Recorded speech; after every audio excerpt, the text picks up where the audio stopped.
Segunda carta aos Coríntios, capítulo 5, verso 15.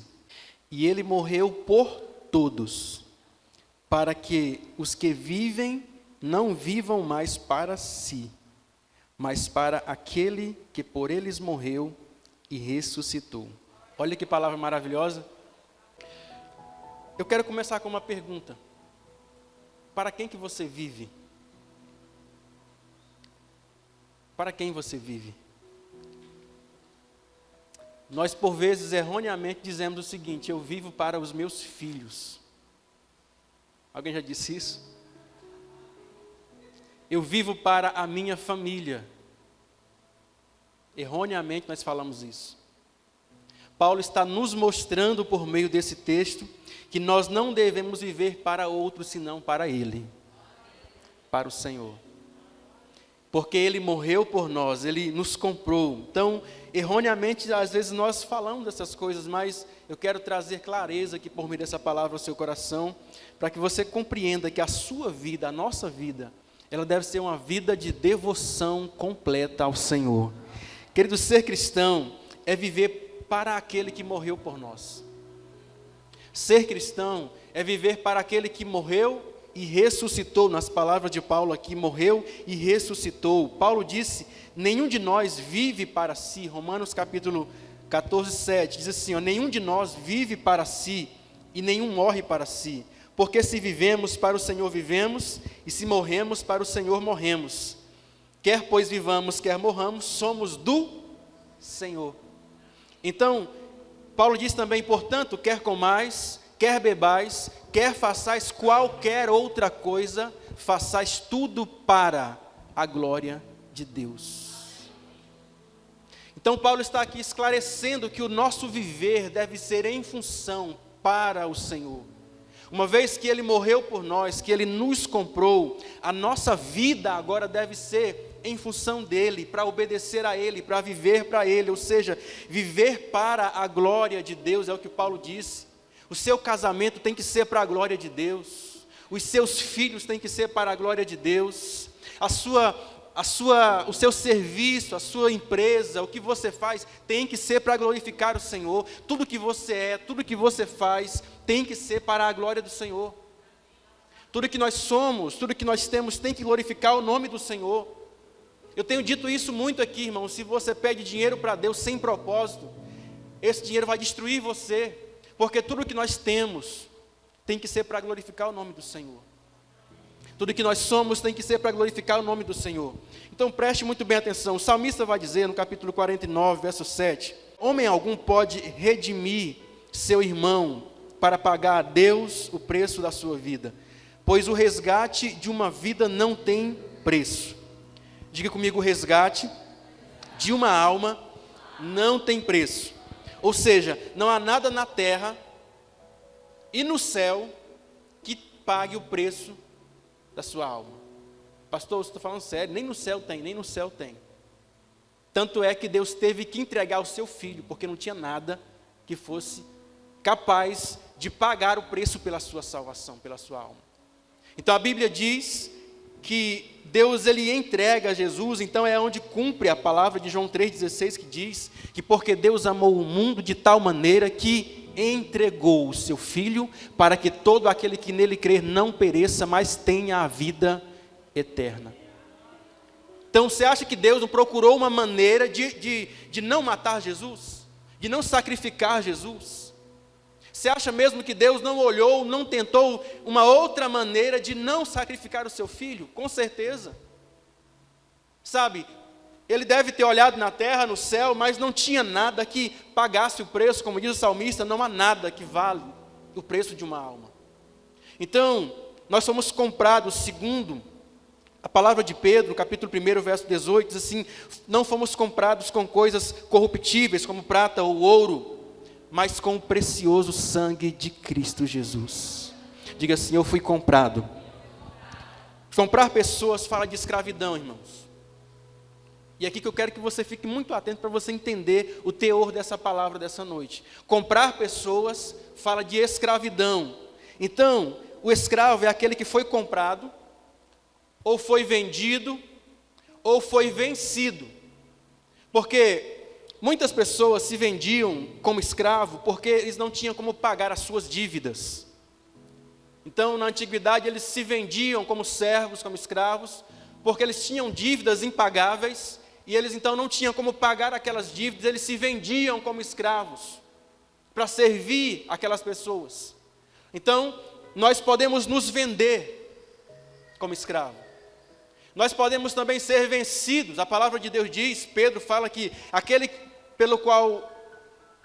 que vence você torna-se o seu Senhor. Então, uma vez que eu sou vencido por algo, também eu me torno escravo daquilo que me venceu. Tudo aquilo que te vence torna-se o teu Senhor. Por isso que você tem que se render a Deus e resistir ao diabo. Porque aquilo que te vence torna-se o teu Senhor. Portanto, outro tipo de pessoas são aqueles que, às vezes, eles se tornam escravos porque eles são vencidos em batalhas. Antigamente, nas guerras, né, você vê muito isso. As nações, elas invadiam outras nações, e a nação que vencia a outra, os sobreviventes eram levados como escravos, como cativos. E eles iam servir como escravo naquela outra nação. Então, nós podemos viver de algumas maneiras. Primeiro, repita comigo, diga: eu posso viver para o mundo, para mim mesmo ou para Deus. Você compreendeu isso? Nós podemos viver em função do mundo, para o mundo, ou nós podemos viver para mim mesmo, para você mesmo, para nós mesmos, ou nós podemos viver para Deus. Quem são as pessoas que vivem para o mundo? São aquelas pessoas que vivem presas, dominadas, escravizadas por algum tipo de vício, algum tipo de pecado, e essa pessoa ela é escravizada por aquilo. Ela até, a vontade dela não seria estar ali, mas como ela é escrava daquilo, ela não consegue sair. Uma vez que uma pessoa ela está viciada em droga, ela quer sair. Pergunta um drogado se ele quer permanecer ali. Ele está vendo o resultado na vida dele, ele sabe que aquilo é ruim, mas ele não consegue, porque agora ele é um escravo da droga. A pessoa que está viciada na bebida, ele quer sair, ele não quer permanecer na bebida, mas pergunta se ele não quer sair. Ele quer, mas ele não consegue, porque agora ele se tornou um escravo. Então, a pessoa que vive para o mundo, eles vivem para cumprir a vontade do mundo, a imposição do mundo. O mundo ele impõe as coisas na vida das pessoas. E a gente vê que algumas imposições, elas são sutis, nem parece que são, né? Você vê pessoas vivendo imposições da moda. O mundo dita, a moda é essa. Então, se a moda é essa, agora eu vou fazer assim, porque a moda agora é se vestir assim, a moda agora é se falar. Então, eu me subjugo, eu me coloco debaixo daquela imposição do mundo, só para não ser diferente. Então, eu sou um escravo do mundo. Alguém me compreende? Então, a pessoa que ela vive para o mundo, ela vive em função de cumprir uma imposição que o mundo exerce na sua vida. Pessoas que vivem em função do mundo, elas vão viver aquilo que o mundo dita. Então, quem são as pessoas que vivem para si mesmo? Essas são as pessoas mais, vamos dizer assim, que é mais preocupante, porque elas entendem que não serve o mundo, ou seja, o diabo. Elas entendem que não serve o pecado, então elas se acham pessoas boas. Elas se acham que não têm vícios, então elas pensam que porque eles não têm nenhum tipo de dominação de vícios, eles acham que a vida deles estão boas e que eles não necessitam servir a Deus. Ou seja, Deus é desnecessário para essas pessoas. Por quê? Porque eu sou uma pessoa boa. Eu não sou dominado por ninguém, não tenho vícios. Eu não tenho problema com prostituição, com festa, com adultério, com essas coisas do mundo, com bebida, com droga. Eu não tenho esse tipo de problema, então eu sou uma pessoa boa. Não existe bom que não precise de Deus. Não existe ninguém bom que não necessite servir a Deus e um Salvador. Portanto, e quem são as pessoas que servem a Deus? São aquelas pessoas que foram libertas do mundo, libertas de si mesmo, mas se colocam como servos de Deus. Eles foram libertos do poder do mundo, foram libertos do poder de si mesmo, da sua carne, mas eles mesmos sendo livres se colocam como servo de Deus. Porque eles entendem que se alguém morreu por você, por ele, se alguém morreu por ti, por nós, logo nós não somos mais de nós mesmos. Nós temos um dono, nós temos um Senhor, nós temos um Deus a quem nós devemos servir. A nossa vida não é mais para nós mesmos. Não devemos mais servir a nós mesmos ou ao mundo. Irmãos, na antiga aliança, tinha uma coisa muito interessante a respeito da escravidão, e Deus orientou o povo de Deus, o povo dele, o povo de Israel, dizendo o seguinte: escute isso aqui. Se no meio de vocês, povo de Israel, se no meio de vocês tiver alguém que se escravizar, ou for comprado, como escravo, por algum motivo, Deus diz: se vocês vão escravizar, uma pessoa só pode escravizar outra por durante 6 anos. Quantos anos? No 7º ano, você deve colocar essa pessoa em liberdade. 6 anos, se você está na posição de escravo, a pessoa que te escravizou só podia te manter escravo 6 anos. No 7º ano, essa pessoa deveria ser liberta da escravidão. Mas aí tem um salvo-conduto, tem uma salvaguarda. Deus disse o seguinte: porém, todavia, contudo, se aquele servo que foi colocado em liberdade agora, ele quiser permanecer sendo servo daquele senhor, porque entendeu que aquele senhor é uma pessoa muito boa, e que é bom permanecer ali, servindo aquela pessoa, então, aquele senhor vai pegar o servo, levar a orelha dele até a porta, colocar presa na porta, pegar uma sovela e furar a orelha daquele servo. E esse vai ser chamado servo da orelha furada. E a partir daquele dia, aquele servo será para sempre daquele senhor. Que coisa interessante, não é? Será que se você fosse colocado em liberdade, você iria querer se colocar em escravidão de novo? Mas o interessante é que o servo da orelha furada, ele tipifica o cristão, porque nós somos pessoas que éramos escravos, fomos feitos livres e decidimos permanecer escravos. Mas você vai entender o sentido dessa palavra dentro desse contexto aqui, que não é mais uma escravidão. O servo era... o escravo estava ali como escravo, nós éramos escravos do pecado. Jesus nos colocou em liberdade e nós usamos a nossa liberdade para escolhermos ser servos do Senhor. Então, queridos, o que é o servo da orelha furada? É alguém que era escravo, ele foi colocado em liberdade, mas ele decidiu permanecer escravo por amor. Ou seja, o dono do servo era tão bom, mas tão bom, que era melhor estar com ele sendo servo do que ser livre. Você consegue entender isso?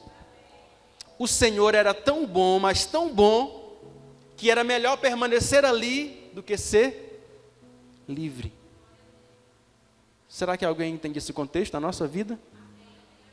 Que é melhor nós estarmos aqui sendo servos do que livres lá fora? Supostamente livres lá fora, mas quem consegue entender isso, irmãos? A gente prefere se tornar servo, escravo de Deus por amor. Ou seja, Jesus, ele é tão bom, mas tão bom, que ele nos comprou com a sua própria vida para depois nos tornar livres. Ele disse assim: você agora é livre, pode ficar em paz. Você vê que todas as pessoas que Jesus curava, que ele perdoava os pecados, ele falava só uma coisa: vai em paz. Ele não ficava: agora fica aqui, na minha religião, me serve porque agora eu te salvei. Não, ele não dizia para as pessoas isso. Ele dizia uma coisa: vai em paz, você agora é livre. Você lembra da palavra que o cego usou, quando o cego foi curado, o cego Bartimeu? A palavra diz que ele não foi nenhuma palavra, mas uma atitude, né? O cego foi colocado agora em liberdade, porque agora ele via, e Cristo disse, vai em paz, porque agora você está livre. Ele disse, e a palavra diz que o cego decidiu seguir Jesus pelo caminho. Ele usou a liberdade para permanecer servo do Senhor. Queridos, mas quem consegue entender quem é o Senhor, quem consegue entender quem é você mesmo, você prefere se tornar servo por amor. E aqui é onde entra a diferença da escravidão para a vida que nós temos hoje, porque nós fomos colocados em liberdade e nós hoje não somos servos por imposição, mas por gratidão. Você compreende isso? Você não é mais servo por obrigação, mas por gratidão. Aquele servo, ele permaneceu ali na casa do Senhor, por quê? Porque ele entendeu que a gratidão, da forma que o Senhor tratava, ele era tão grande, que era melhor permanecer ali. Então a gratidão fez ele se tornar servo. Então, queridos, a maravilha da graça é justamente isso aqui, sabe? A maravilha e o perigo da graça, né? Porque a maravilha é porque a gente não é mais servo por obrigação, mas por gratidão. E qual que é o perigo, pastor? O perigo é o que você está fazendo com a liberdade que te foi concedida.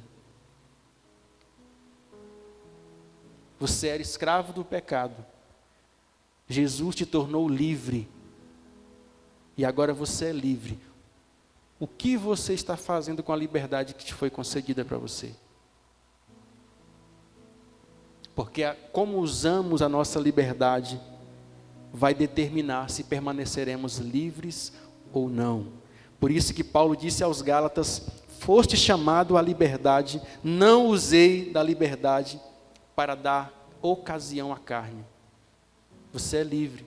Ah, pastor, agora nós somos livres, o cristão faz o que quer, mas a sua liberdade deve ser para escolher o Senhor. Tem até uma canção que diz, né? Mas eu escolho Deus, eu escolho ser amigo de Deus, eu escolho Cristo todo dia, todo dia. Não é só hoje, todo dia que você acorda, você precisa escolher servir o Senhor, permanecer servo do Senhor, permanecer debaixo do senhorio do Senhor. Sabe, como disse o filho pródigo, quantos trabalhadores do meu pai têm pão em abundância e eu aqui pereço de fome? Ele queria o quê? Ele estava na casa do pai, mas ele queria liberdade. E ele teve a liberdade, só que a liberdade dele colocou ele em escravidão. E agora ele estava lá passando fome, mas a palavra diz que ele lembrou, meu Deus, na casa dos meus pais, até os servos, até os escravos se dão bem. Até os escravos, eles vivem uma vida abundante. Então ele diz, eu retornarei, voltarei para o meu pai. Por quê? Porque, irmãos, é possível servirmos, termos um Senhor, e essa vida ser tão plena, ser tão maravilhosa, que é melhor do que a suposta liberdade que o mundo diz que você tem. Do que a suposta liberdade que o mundo oferece a você. Porque toda a liberdade do mundo, ela te coloca em escravidão. Sabe? Por isso que legalmente falando, nós estamos na condição de propriedade de Deus, escravos de Deus, de Jesus. 1 Coríntios 6,19 diz assim, não sois de vós mesmos, porque fostes comprados por bom preço. Não sois de vós mesmos, porque você foi comprado por um bom preço. Você pode colocar a mão no seu coração e dizer assim, eu sou propriedade exclusiva de Jesus. Você entende o que é isso? Você tem um dono, literalmente um dono, alguém que lhe comprou. Você era escravo e ele comprou você para te fazer livre. A palavra diz, João capítulo 8, verso 36, se o Filho vos libertar, verdadeiramente sereis livres.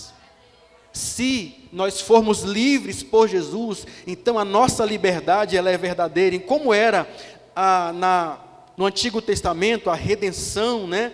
Que era um ato de compaixão, de amor, que o remidor tinha para com aquele parente próximo ali, que estava supostamente escravizado, como foi o caso de Ruth, né? Que Boaz comprou, né? Porque ele era o remidor mais próximo dela, tinha essa questão, e Cristo, ele foi o nosso remidor. Eu falei aqui há umas 3 semanas atrás, a respeito de santificação, remissão, né? Falei sobre remissão aqui, e Jesus, ele é a nossa remissão. Então Jesus não veio apenas para perdoar os nossos pecados, mas também para pagar a nossa dívida, irmãos, e nos tornar livres. Por isso que Paulo diz, na carta aos Colossenses, no capítulo 2, verso 13, que ele nos deu vida juntamente com ele, perdoando todos os nossos delitos, tendo cancelado o escrito de dívida que era contra nós, ele removeu literalmente, inteiramente, cravando na cruz. Ele removeu a dívida que nós tínhamos, ele pagou a nossa dívida, ele nos transformou em pessoas literalmente livres, e uma vez que ele morreu, que ele morreu por nós, né? Que ele pagou esse preço lá no Calvário, que ele nos remiu, agora ele é o nosso dono, legalmente falando, Jesus é o nosso dono. Ele podia fazer o que ele quisesse comigo e com você, irmãos. E é isso que eu acho interessante da redenção, porque fomos comprados por um preço tão alto, e no entanto, aquele que nos comprou não colocou nenhuma imposição para sermos escravos, senão recomendações para sermos livres, e livres de verdade. Queridos, quando eu digo dono, eu falo no sentido mesmo de escravidão. Jesus, ele é o nosso dono, e nós, legalmente falando, nós somos escravos de Deus, legalmente falando. Se for para a lei, assim, para olhar ao pé da letra, o que aconteceu comigo e com você, nós somos escravos de Deus. Só que o que é interessante aqui, é que, mesmo nós sendo escravos de Deus, Pedro ele vai dizer o seguinte: vós, porém, sois povo de propriedade exclusiva de Deus. E aqui eu tenho uma ilustração que eu lembro, o pastor Siqueira gostava muito de contar essa ilustração lá em Goiânia. Ele dizia assim, que tinha um menino que construiu um barquinho, com muita dificuldade. Alguém construiu seus brinquedos aí? Foi dessa época de construir os brinquedos. Hoje é tudo, né? E o menino construiu um barquinho para ele. E depois de algum tempo, sabe, nesse projeto, construindo aquele brinquedo, ele conseguiu terminar o brinquedo e foi brincar na chuva. Teve uma enxurrada muito forte, ele foi brincar naquela enxurrada que fica na rua lá. De repente a enxurrada estava muito forte, o barquinho correu e ele não conseguiu pegar o barquinho mais, o barquinho foi para dentro do esgoto e foi embora. E aí, ele muito triste com aquela questão daquele barco e tal. E aí passou o tempo e ele andando em outro lugar, em uma feira, ele encontrou, quem que ele encontrou? O barquinho. O barquinho estava lá à venda. E aí ele falou, olha, esse barquinho é meu, foi eu que fiz ele, tal, e tentou reaver o barco de alguma maneira ali, com argumentos, e a pessoa disse, não, mas eu achei esse barquinho perdido, e o barquinho é meu, tal, e então ele foi, pediu dinheiro ao pai para comprar o barco novamente. E aí o pai deu dinheiro, ele foi lá, comprou o barco. Quando ele pegou o barco nas mãos, ele disse, barquinho, você agora é meu 2 vezes. Por quê? Porque ele havia feito o barco, mas o barco havia se perdido. E ele comprou novamente o barco. Você é criação de Deus, que se perdeu em algum momento da sua vida, mas o Cristo foi lá e te comprou. Então agora nós somos dele 2 vezes. É por isso que nós somos escravos, legalmente falando, somos escravos. Eu quero que você guarde essa palavra, somos escravos de Deus. Pastor, não me assuste, eu sou um escravo de Deus, sim. Legalmente falando. Só que, Paulo vai dizer também aos Romanos, capítulo 8, verso 15, não recebeste espírito de escravidão. Alguém pode dar glória a Deus por essa palavra? Vocês não receberam o espírito de escravidão para estar outra vez em temor, mas recebeste um espírito de adoção, o qual se chama Abba, Pai, o qual clama Abba, Pai. Ou seja, olha o que Paulo está esclarecendo aqui, porque se esse texto não tivesse sido esclarecido, a mentalidade da gente era que seríamos escravos. Mas Deus, Ele nos comprou por meio do resgate, do sacrifício de Jesus. Ele nos comprou, mas Paulo vem esclarecendo, dizendo o seguinte: não recebeste novamente um espírito de escravidão, como você era lá no mundo, mas é para você estar novamente em temor, mas recebeste um espírito de adoção. O Pai te adotou, para que você seja agora não chamado de servo, escravo, mas de filho. Porque ser servo é maravilhoso, ser escravo de Deus já é maravilhoso para nós, na nossa condição. Agora Deus vem, nos compra e diz assim: não, mas você não vai ser mais escravo, não, nem servo, simplesmente você vai ser filho, filho de Deus. Ou seja, não deixamos de ser escravos do diabo para sermos escravos de Deus, irmãos. Não é esse o plano do Senhor. Eu vou comprar uma pessoa que está no pecado para transformar ele em escravo meu, em escravo do reino, em escravo, não, da igreja, não é isso. Deus, Ele nos comprou para nos fazer livre, porque não tem ninguém mais livre do que filho. O filho tem tanta liberdade que pula no colo do pai. Se você vê um pai numa reunião importante de negócio ali, cheio de pessoas, sabe, digamos que é um pai muito importante, que está ali numa reunião de negócios, ali tratando de coisas importantes, mas se uma criança vem ali, fura aquela reunião, toda formal e corre, o pai faz o quê, irmãos? O pai faz o quê? É filho. Nós fomos colocados numa posição acima de servo, que já é para nós, já seria para nós assim maravilhoso dizer que somos servos, escravos dele, que fosse o caso. Mas Deus vem e nos coloca na posição de filhos. Por isso que Paulo vai dizer aos Gálatas: para a liberdade foi que Cristo vos libertou, permanecei, pois, firmes, não vos submeteis de novo ao jugo da escravidão. Diga assim: eu fui chamado para a liberdade. O que Paulo disse? Para a liberdade foi que Cristo nos libertou. Não vos coloque de novo debaixo de nenhum tipo de escravidão. Irmãos, qualquer coisa na sua vida que te escraviza não é de Deus. É por isso que eu tenho uma compreensão que nada, absolutamente nada, obrigado, tem valor. Você que serve no ministério, você que serve na igreja, você que serve no reino, tenha essa compreensão, que você não deve fazer as coisas quando alguém te chega para te cobrar, te obrigando a fazer aquilo, porque isso não tem valor nem para o reino, nem para Deus, nem para a igreja. Tem que ser algo prazeroso, espontâneo, que você tenha prazer em fazer, em servir, sabe? Então, Paulo vai nos orientar que nós devemos não nos submeter novamente debaixo de qualquer tipo de escravidão.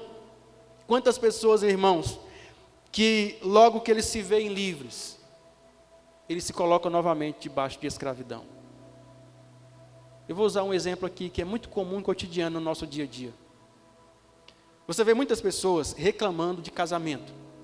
Pastor, eu quero separar, porque meu marido, porque minha esposa, porque meu marido, porque minha esposa, e bota um monte de defeito no marido, na esposa, eu quero separar porque meu marido é grosso, às vezes já tentou até me agredir, e aí bota defeito e tal, e aí, enfim, chega um ponto que a pessoa separa, se divorcia, chuta o pé no balde, agora eu estou livre. Interessante que parece que as mulheres, quando se libertam assim, parece que volta à adolescência, né? Perde a noção do que é regra, do que é moral, do que é ético. E você vê mulheres aí, literalmente, depois que se separam, aos 40 anos de idade, andando na rua como adolescente. Que coisa feia, gente. Queridos, que Deus livre o seu casamento de um divórcio. Que Deus livre você de um divórcio. Em nome de Jesus. Mas se um dia isso acontecer com você, mantenha a sua moral. Isso é o mínimo. Falar em casamento, eu acho que tem uma unção de casamento pairando sobre a igreja esses dias, assim, sabe? Eu vou orar. Eu vou orar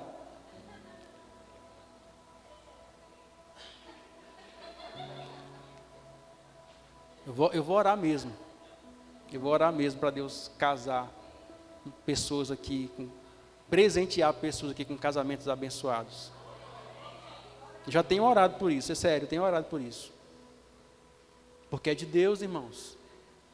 O casamento é de Deus. Foi Ele que disse, não é bom que o homem esteja só.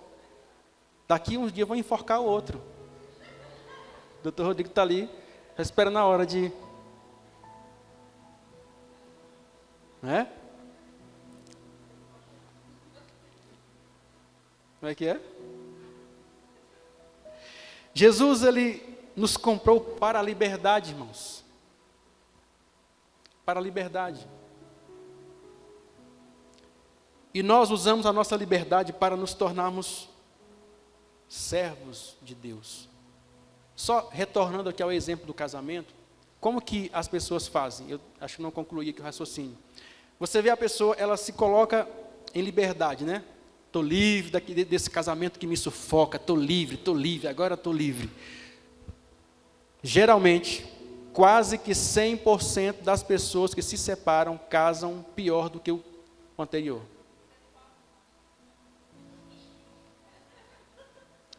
Falei quase. Quase que 100% das pessoas, eu já vi, isso foi um dado do pastor Josué Gonçalves, ele citou esse dado uma vez numa reunião de casais. E por que acontece isso, querido? Porque a gente usa mal a liberdade. A pessoa se divorcia e aí ela está lá, estou livre. Ao invés dela ir buscar em Deus uma direção, orar para que Deus coloque alguém de Deus na vida dela, o que ela faz? Vai para a festa. Vai para o enduro. Vou caçar uma namorada agora para me casar. Vai entrar na mesma escravidão. Queridos, tem um ditado que diz, os lugares que você frequenta revela o que você procura. Preste atenção. Os lugares que você frequenta revela o que você procura. Você quer encontrar um homem de Deus numa festa do piseiro? Eu garanto que as que encontraram aí não foi lá. Você quer encontrar alguém de Deus? Esteja no lugar de Deus. Amém, queridos? Então a gente usa a liberdade, usando esse exemplo apenas para ilustrar como que a gente às vezes que está numa situação que se diz preso por algo, quando está em liberdade, usa aquela liberdade para voltar à mesma escravidão que estava novamente. Então, Jesus, Ele nos comprou para a liberdade, nós usamos a nossa liberdade para nos tornarmos servos dEle, servos de Deus. Por que a vontade de Deus, ela é boa, perfeita e agradável? Então você entende o quê? Eu sei que eu tenho vontades minhas, pessoais, mas eu sei que a vontade dEle, ela é perfeita, ela é boa, ela é agradável. Portanto, a liberdade para o mundo, irmãos, é não ter Senhor. Mas a liberdade verdadeira é servir a Deus. Porque a vontade dEle é melhor do que a nossa. A nosso respeito. A palavra diz que a vontade dEle é de paz ao nosso respeito e não de mal. É para vos dar o fim que você deseja e não sabe como chegar lá. Nós queremos coisas boas, mas nós queremos alcançar as coisas boas por maneiras erradas, por caminhos errados, por métodos errados. Então Deus, a vontade dele é boa, perfeita e agradável. A vontade dele em outras palavras, é melhor do que a nossa, ao nosso respeito. Por isso que servir a Ele implica em termos resultados melhores para a nossa vida. Mas isso não é sábio se nós não colocarmos a nossa vida de acordo com a vontade de Deus. Simplesmente querer ser livre não é sábio. Eu quero ser livre, ser livre, ser livre. Mas sábio mesmo é você se colocar debaixo da autoridade do Senhor para servir o Senhor. Então, nós damos a Deus, irmãos, o nosso direito de escolha. Porque é isso que o servo faz. Nós damos a Deus o nosso direito de escolha, a nossa liberdade vigiada, supervisionada. Sabe, aquele filho que ainda não completou a maturidade, e você dá a liberdade supervisionada. Todo pai tem que ter essa mentalidade. A liberdade do filho nunca pode ser plena, tem que ser uma liberdade vigiada. Você que é pai, veja o que o seu filho está vendo no celular, veja o que o seu filho está vendo na TV, veja o que o teu filho está vendo na internet, veja as redes sociais dele, veja aonde você permite ele ir. Isso é liberdade vigiada, até que ele alcance maturidade. E assim somos nós. A liberdade que temos, ela é plena, mas quando nós nos submetemos a Deus, é como se nós falássemos assim: Deus, eu quero que o Senhor me vigie, para quando eu estiver quase colocando o pé no buraco, o Senhor me puxar. É por isso que Jesus disse que o Espírito Santo nos faz lembrar de tudo aquilo que você foi ensinado. Você sabe quando você vai fazer uma merda, e o Espírito Santo vem, e o que é aquilo? Eu acho que eu ouvi voz aqui, não, aquilo lá é Deus falando com você. É o Espírito Santo falando com você. Sabe? Então, essa liberdade vigiada é o que nós precisamos. É o que nós precisamos. Por isso que Paulo disse, ele morreu por todos, para que os que vivem não vivam mais para si mesmos, mas para aquele que por eles morreu e ressuscitou. O que Paulo está dizendo é, quem tem consciência de o porquê é livre, quem sabe como se tornou livre, quem tem consciência de que para ter liberdade alguém pagou um preço muito alto. Se você tem essa consciência do preço que foi pago por você, você não vai viver outra vez para o mundo e nem para você mesmo, mas para aquele que te comprou, para aquele que pagou um preço por você, para aquele que, sabe, resgatou você, redimiu você. Por isso que Paulo está dizendo que nós precisamos não viver mais para nós mesmos, ou seja, mas vivermos para aquele que nos comprou, para aquele que pagou um preço por nós, sabe? É isso que Paulo está dizendo. Como você usa a sua liberdade, vai declarar, expressar como que é a sua vida, meu irmão.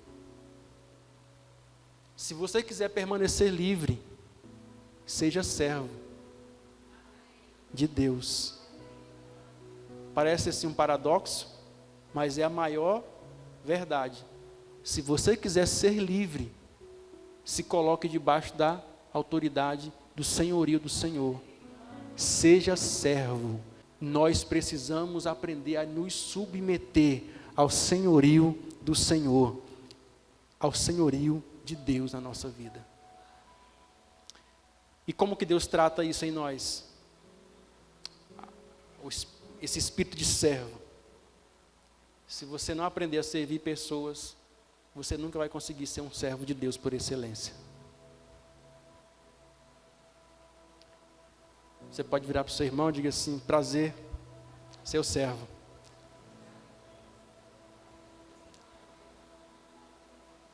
Glória a Deus. Você pode ficar de pé?